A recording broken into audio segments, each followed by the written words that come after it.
पाकिस्तान की नामवर शायरा परवीन शाकिर की शायरी का मौजू ज़्यादातर मोहब्बत और औरत था। अदबी घराने से ताल्लुक़ रखने वाली परवीन शाकिर दरस व तदरीस के शोबे से वाबस्ता रहीं और फिर बाद में सिविल सर्विसेज का इम्तिहान देने के बाद सरकारी मुलाजमत इख्तियार कर ली।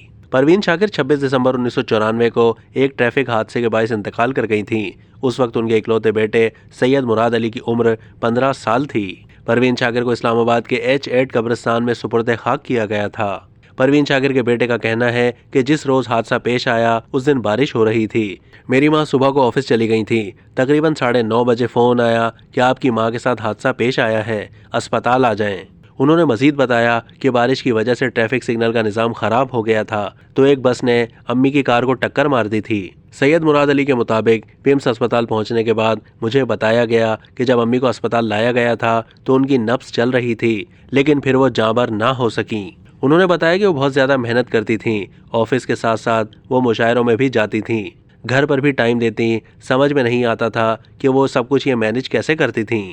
मुराद बताते हैं कि जब वो खाना खाने के बाद चहलकदमी करते हुए शायरी किया करती थीं तो वो उन लम्हों में सोच रही होती थीं और जब उनको कोई चीज़ अच्छी लगती थी तो वो अपनी डायरी में लिख लेती थीं।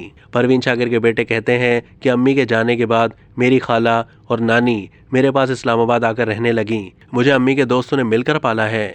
परवीन कादिर आगा न सिर्फ उनकी वालदा की हम नाम थीं बल्कि उन्होंने उनसे माँ जैसी मोहब्बत भी की थी।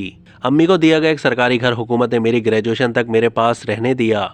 इसके अलावा उस वक्त की वज़ीर आज़म बेनज़ीर भुट्टो ने मेरे लिए माहाना 60,000 रुपये वजीफ़ा मुकर्रर किया, जो मेरे लिए बहुत मददगार साबित हुआ और मैं तालीम मुकम्मल कर सका।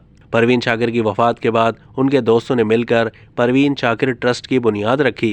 इस ट्रस्ट की चेयरपर्सन परवीन कादिर परवीन शाकिर की दफ्तर में सीनियर थीं और उनकी अच्छी दोस्त भी थीं।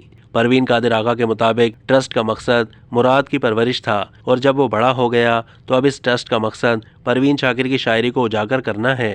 अब तक के लिए इतना ही। मज़ीद मालूमात के लिए डेली जंग के YouTube चैनल को सब्सक्राइब कीजिए।